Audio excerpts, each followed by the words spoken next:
That's a musical break. Previously, we just had in a brother that is Simon Banks. He was premiering his latest release titled Party. Please, let's support these artists because bagamba emiti emitoji gikola ki? Afumita mchira. Emiti emitoji gikola ki? Emiti emitoji akufum simuliro. Let's take it. So please, let's support our very own artists, and also being a Monday, we love unveiling for you a couple of fresh jams coming in from different places of the world. You understand? We played you something fresh coming in from Viper Ranking. As well, we shall be having Viper this particular Wednesday. If you're a big fan of Viper Ranking, this Wednesday, our brother's going to be dropping by as we officially premiere his latest release, teaming up with those two amazing guys over there. Right now, I'm joined in by my brother, that is Mr. Sunny D, the rebel journalist. We are here to basically talk about what's really happening up in the industry. But the big highlight is more about Joshua Baraka. Yeah, man. So news coming in over the weekend. Actually, Joshua Baraka in a charity, the Jazara side the Kawempe, why say? So he confirmed that he has parted ways with his former management, that is Lobstar and Sesse Nation, yeah? And apparently here in Uganda, most Ugandan artists, everyone was talking about Joshua, the level, how Joshua has reached and everything. I could write track. So basically, Sanity, my question is pretty simple. Yes, boss. What's your take about Joshua Baraka parting ways with his management? Do you think he can really pull it off? Yes. I'm thinking it has given him a mileage. How I didn't get to know how long they have been in business together. 2 years? No. They've been in business since 2020. Since 2021, actually. 2021, about 5 years. Yes. That's pretty enough time. I, for one, principle of business, when I work for an entity, or if I'm partnering with an entity, my max time when I find myself at 7 years, more so 6, I'm exhausted with that company. I think with 7 years, I've done what I must have done with you. This is like the 3rd year. Jebafulumidde naye nga bavadde nga bafumba naye emyaka gye bakoledde ddala production n'afuluma mu bantu ogenda tandika babalira from nana you get which is pretty 2024 you get 2024 2025 6 right now we're in 2026. That means emyaka egibadde solid gibadde emeka ebiri.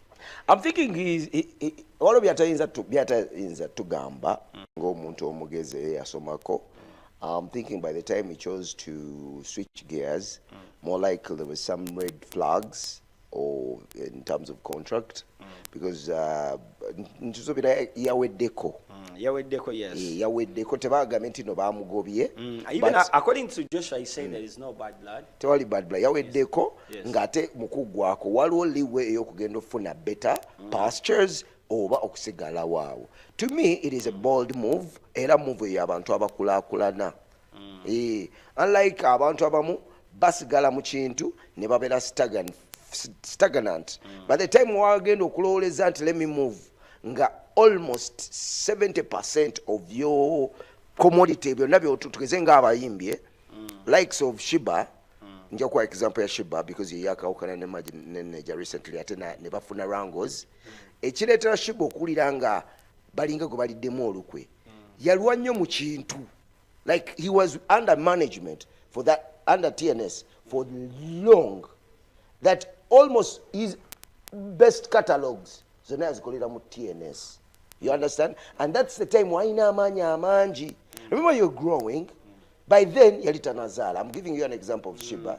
By then Shiba yalita nazala nga ina amaanyi mangi. So that energy yagakozesa munyo naye nga agakozesa nga ali in bondage. I want to use a word bondage. Abatamanyi bondage mu Luzungu si kigambo kivumo. Bondage mu Luganda ate kirika bulala kikoligo. A bondage is something they put on the neck of a ox. You know that ox erima? Ebe erima naye bagitaddeko ekintu wano. Mu Luganda bakita kikoligo. Mu Luzungu bagita bondage. Now, if you are under a bondage, a management, that they manage all your movement, somehow, somewhere, they end up having all your catalogs at hand. And whatever energy you're using, kwakati relating ne Joshua Baraka, achaina amani. Atuse ku level nti all eyes on what? On him. So that means chiringa omuzanyo omulungi wakapiira, natuuka nga yeegomba okuzannyako mu Barcelona, mu Madrid, naye ng'ali mu Leeds. And this time around, Leeds netwala Premier League. Nebanga eri ku top of what? Of the table. Gwe omuzannyi alina ekirooto ekirungi, tosigalawo ku Leeds ate n'ogamba kasatu wangudde ekiko. Because as we talk now, Baraka is heading the chart when it comes to numbers. Even on many chat platforms. Era locally here. Oyagala nga mu America ate nga tali mu America. Era twogera ku byawano. Very serious gwe.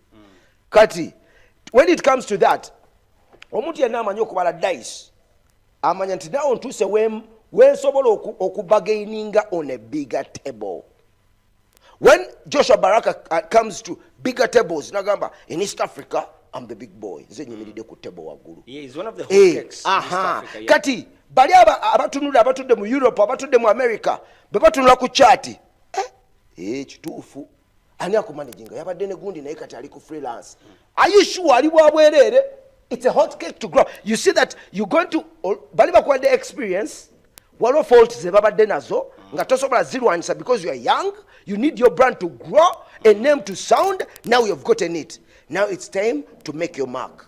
Sawa yakwera mula ogambe luli nakola mistake nono kati wano temukola bwe muti.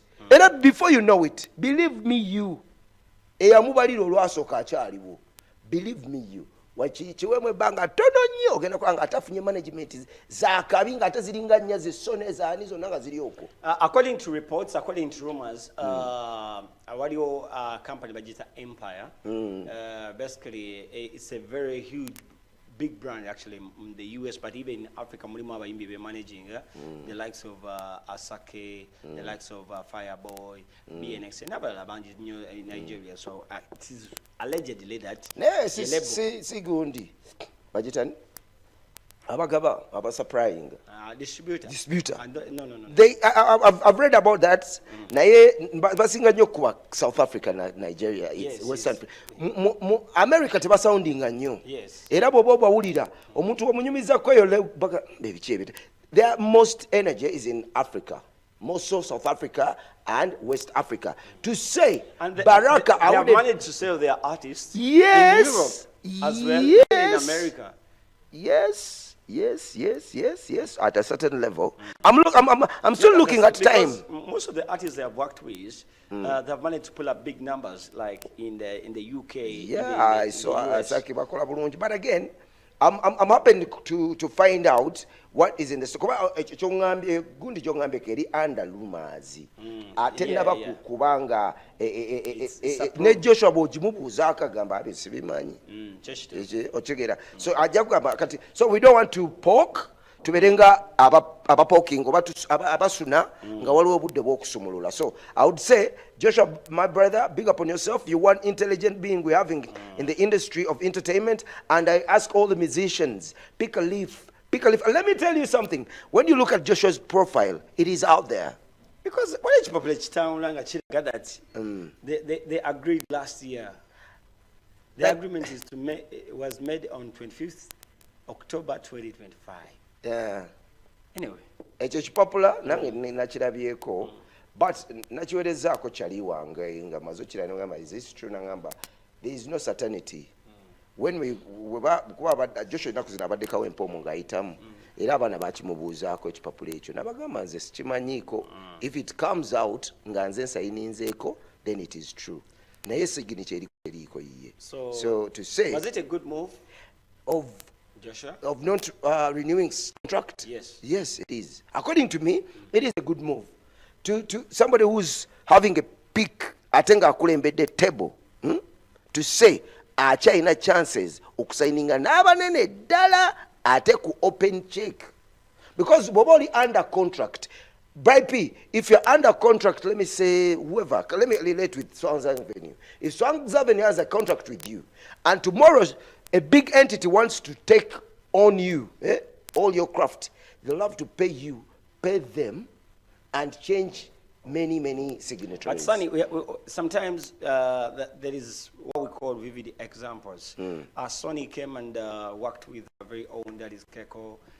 They worked with Vinca, but we didn't see like big valuables. Because Vinca was under a certain management locally, fully. Yes. Fully managed. Fully managed. We have seen like a brand like Diamond Platinum affiliating himself to Platinum yayina gundi platform ye. Uliriza njalo ofune bibiri Yes.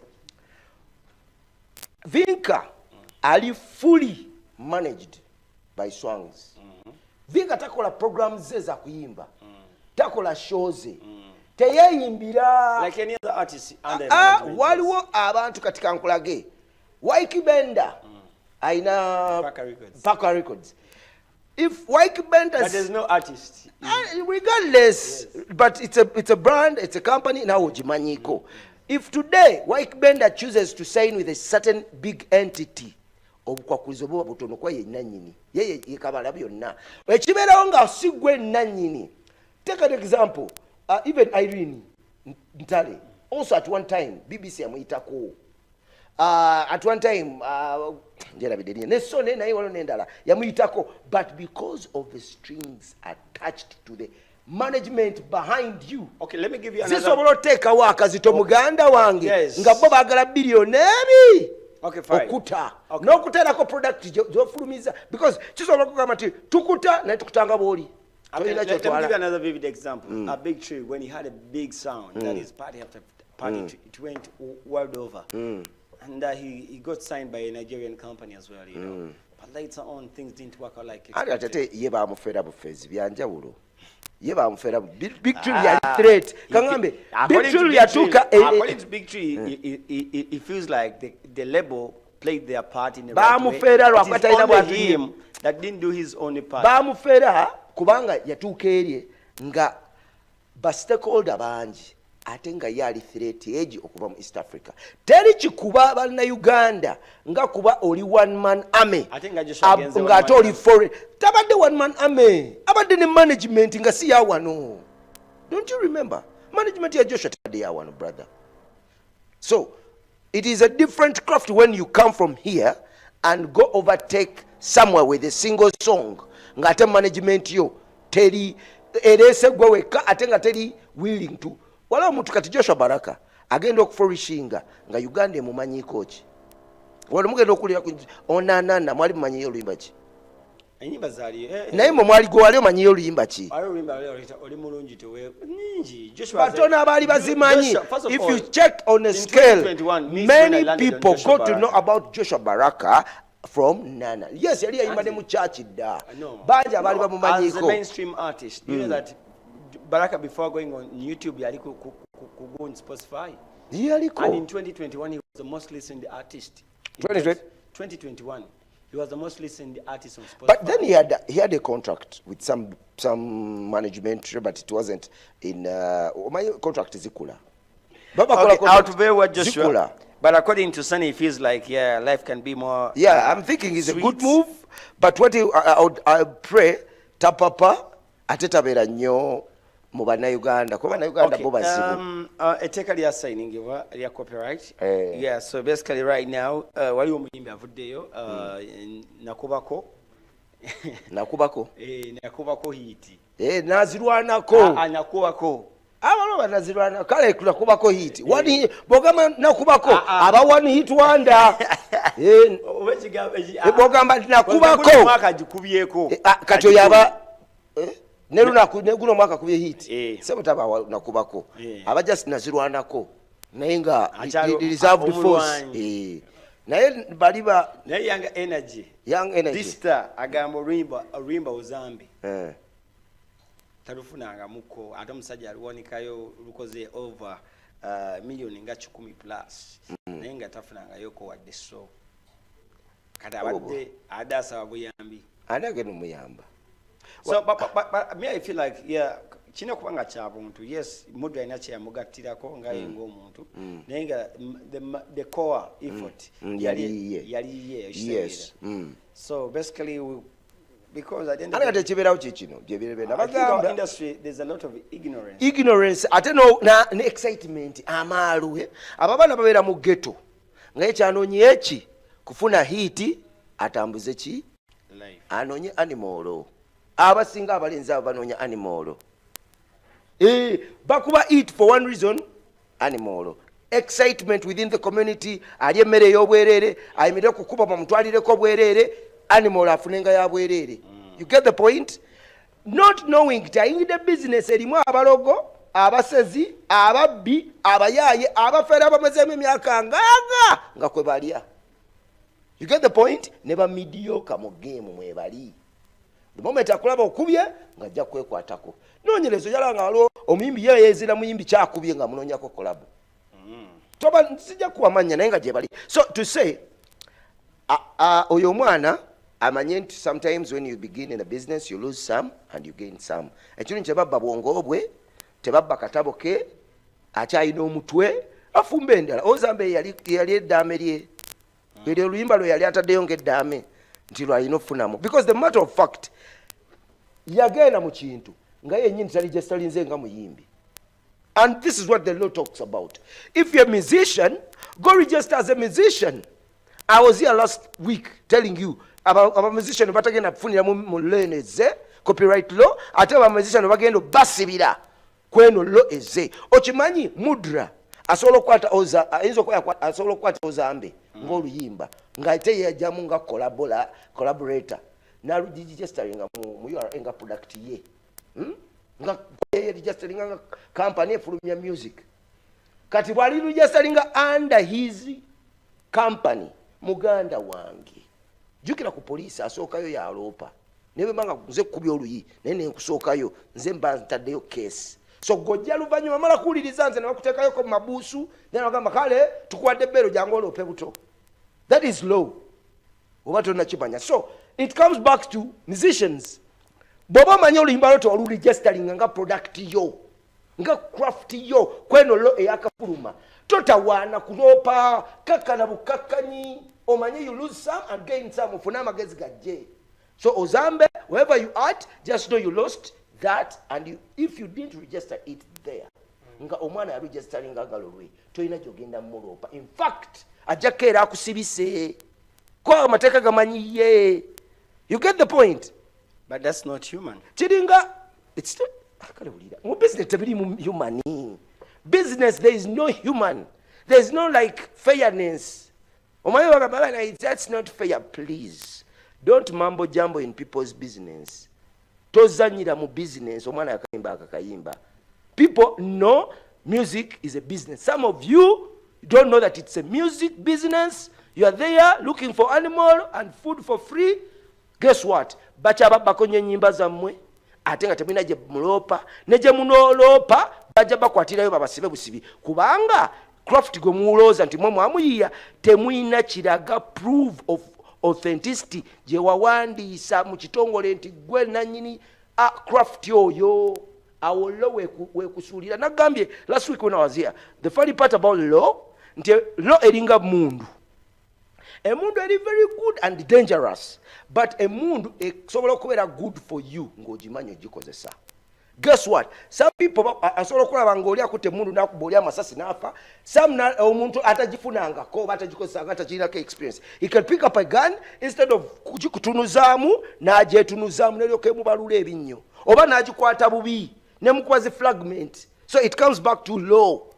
I'm relating to you that you understand. Law is like a gun. Bw'oba togikutte bulungi mu position ennungi esobola okugyamu eriiso, esobola okumaliriza nga gwe nnyini agikutte gwe sse. You get the point? So nyamba abayimbi era nga mbagamba bw'oba oli muyimbi genda weewandiise ng'omuyimbi bakumanye mu bitabo bya gavumenti nti oli muyimbi. Era buli wafulumya kirungi ebintu byonna guno omulembe gwayangulwa nti you can register your craft off your phone.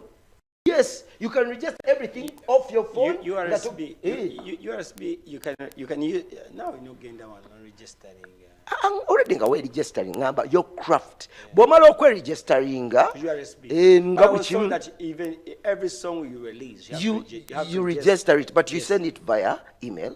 No gamba ntinze sanedi kateza bapita bom digidi ngamba nze bom digidi nyimbi akayimba bakayita ozambe kali mu line 3 era akayimba kano kayimbye kunaku z'omwezi we kati kali ABCD nemba wa profile eyo ne baba nayo. So when the law hits the door, nina evidence nti eno craft yange najua mbode kati gwe bobanga gozambo waddala nga go akayimba wolowoleza ogenda yo ku reportinga otekeyo akayimba ngendo bagamba akayimba je kali already ono gundi yakaleta ate awo bogenda te mu process ndale yeteeka to reverse the entire thing. So abayimbi muyimbe nemufude ku management, and management of which abali in abalina insight kuteeka oba kumateeka, unlike bana ababatambulirako ababakuba ebifaananyi ababaagala ennyo kirungi babeerewo, but get somebody to know how to document you.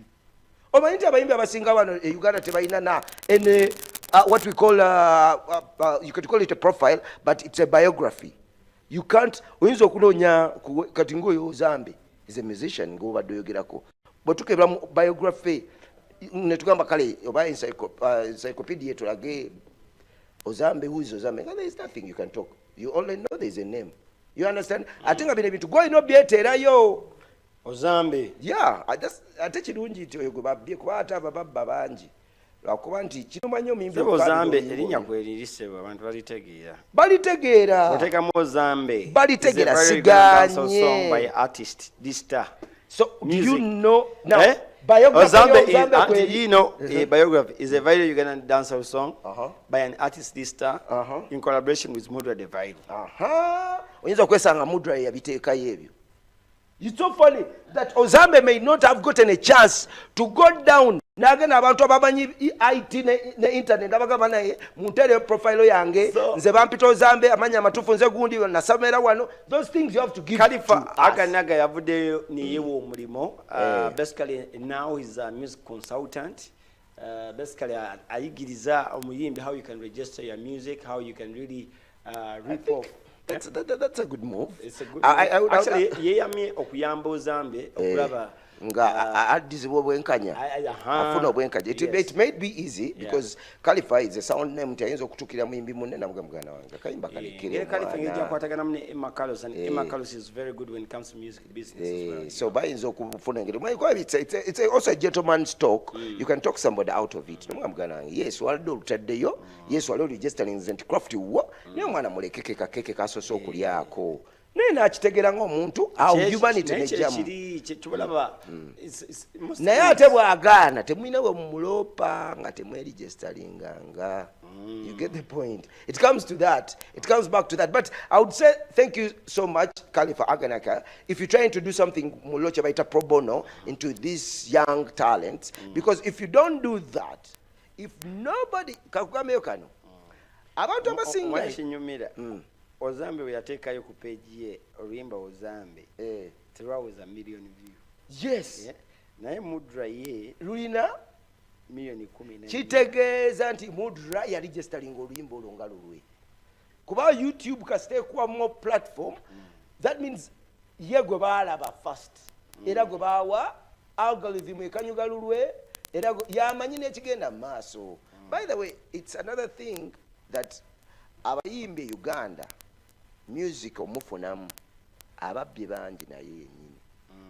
Hey, you look at Chameleon, abasajja bajja bagambe Chameleon atwala ennyimba zaffe Chameleon ABCC naye nga by the way yes ayinza okuba yabikola naye nga kyava kuba nti abato bajjiramu excitement abakadde ne bakozesa advantage ne bamanipulating abo. So I would ask all the young generation out there mwekwate kuba namateeka nabo babanyonyole kuba n'ebintu temugenda mu studio mokka because kijja kuba kyanaku nnyo okufulumya wakawa down the road olwamulina nga tetolina najja omuloopa nga already ye sekiwalinga dda Okay. That is the situation up in there. So, position chabadde ku weekend.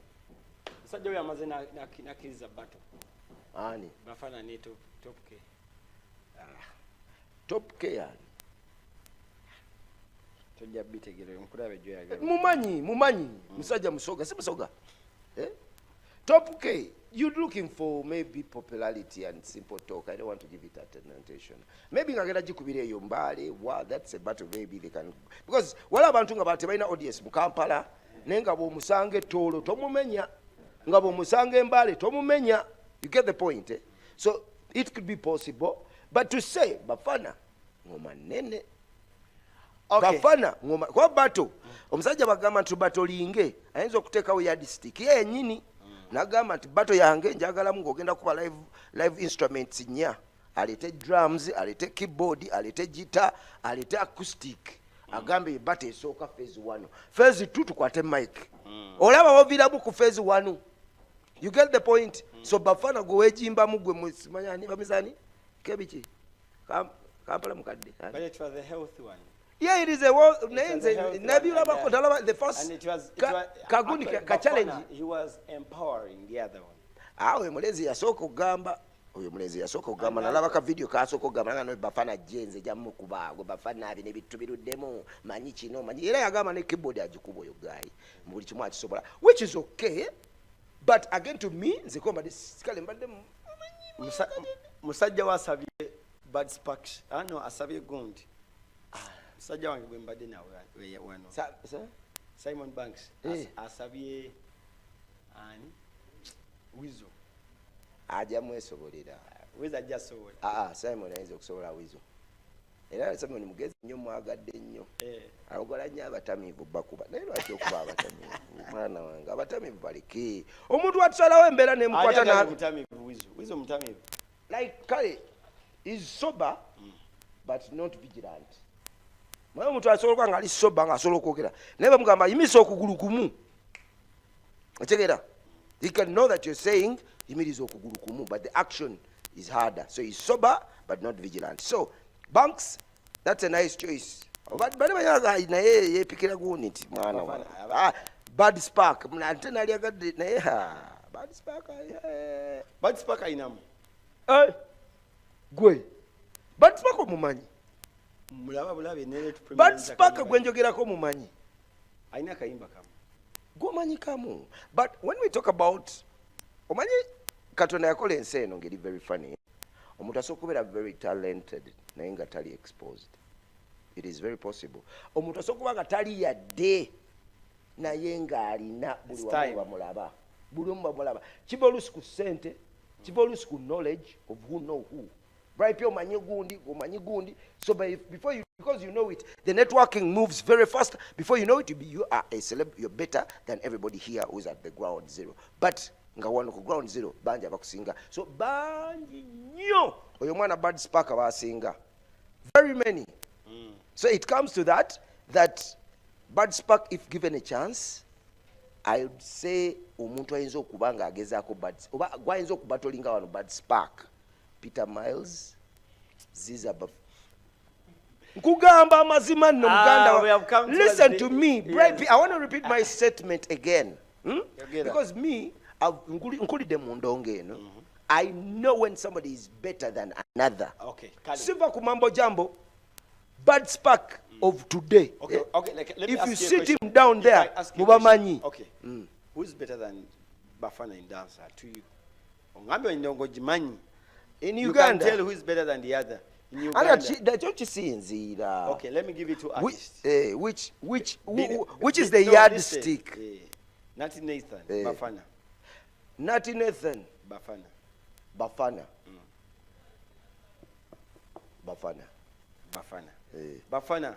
Bin Ganta. Bafana Bin Ganta. Bin Ganta would have been good, but I would say Bafana. You know, okay, Bin Ganta is very talented, but Bin Ganta has aina really koye nti singa yali ayimba gospel yali badde mulungi nnyo. Era singa Bin Ganta odda mu gospel. Alaba Bin Ganta nga tandise oyimba bwa love. Wulira ennyimba za Bin Ganta eza love. Mama oyinza ogamba ono mubuulizi wa Pon me. Kati Beniganta nakayimba kaita pon me. Oli aina pomini kati oyimba obubiri obwo. Mu Uganda bamanyi bumeka bwe tuleeta scale mu Uganda yonna tugamba mulete pon me eya Beniganta mulete ne pon mini obuuze abantu ku street tutandikira Mbale tutandikidde ku ggwe era bajja kugamba pomini mumanyi word by word nyinza okumugeesingawo ne muyiya challenge abaana basikaze. But again, I'm not discrediting Beniganta. I need you to get chiringa njagala kumanya ani goat ogambe chiringa omuzanyi wa basketball bomukwetinga n'omuwuzi bonna bas athletes naye kujira mpola bafana ameze Beniganta bafana solo kubega Beniganta because byonna bikola obayira leka soka nkwesonga bannayuganda bali okunyigira bafana akola the 360 of music ajja kwetambuliza endongo ajogerereko agironyeze press ekitegeera akuba ebivuga abalimbe mu dansolo ebisoboka n'ebitasoboka. So is that atayina vocability eryembi ekyo kitegedde sagala ku defending nnyo because research it's not my analysis bafana mpaba dansolo yes bafana Mark Diaban Bafana obvious now. Mark Diaban is good, but Bafana Viper ranking.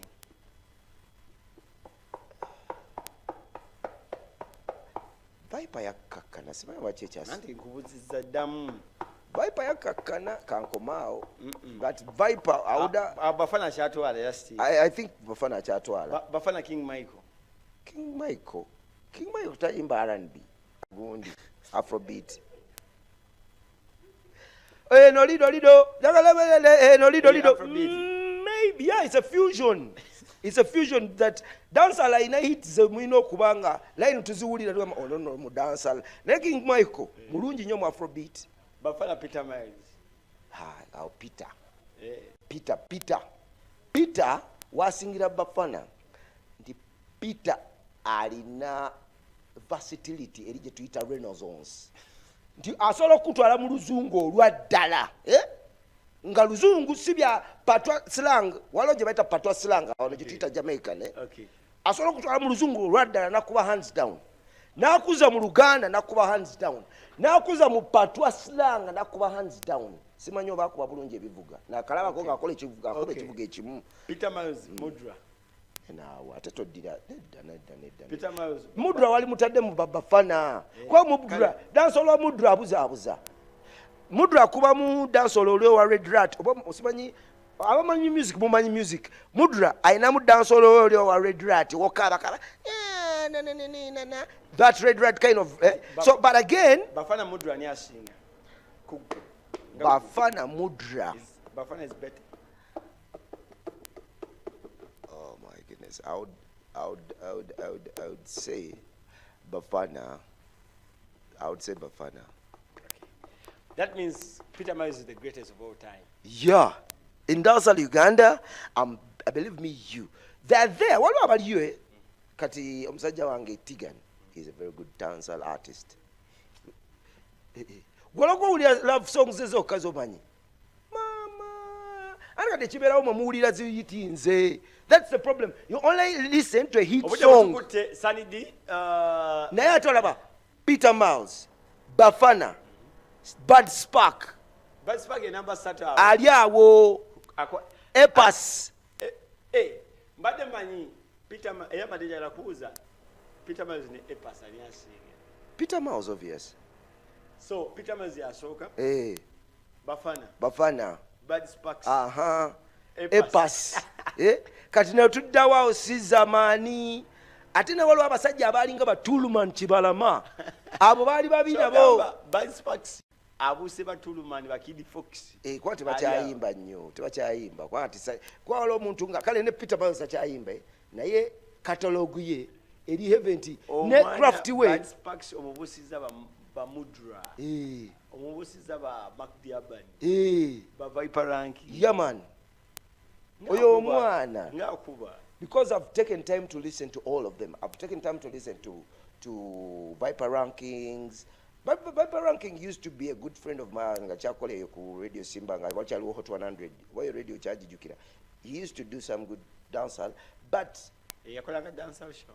I don't know, you come and do some ngabola freestyle nga wano uzikola ku Friday. Twachinanga ku Hot 100. But again,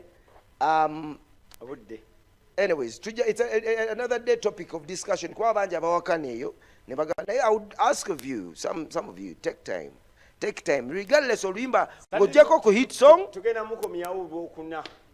Atumalire yensonga ezo zabadde. Kati wala abangambe mbu sali, wala ngambe mbu lwaki si sali.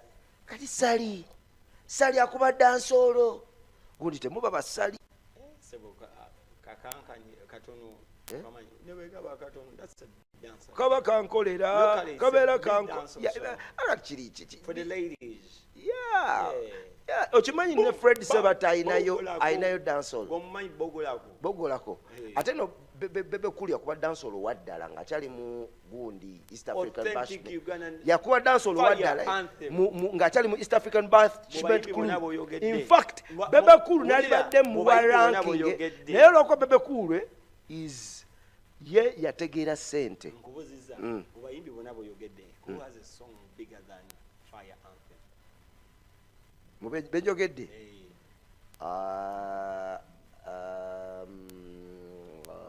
because kati Bad Spark goyogerako musajja atandika butandisi ndongo oli gwogamba yanyuka akali mwali naye aliwo ku confusing abanne ate Peter Miles ne omulaba alinga yanyuka endongo. But again bukebera mu katalogo ya Peter Miles ojja kusanga ennyimba za Peter Miles nyingi eza crossinga okusinga Fire Anthem. Yes, what the Fire Anthem yali akabi. Okay, we have Peter Miles yajibukirako. Yes.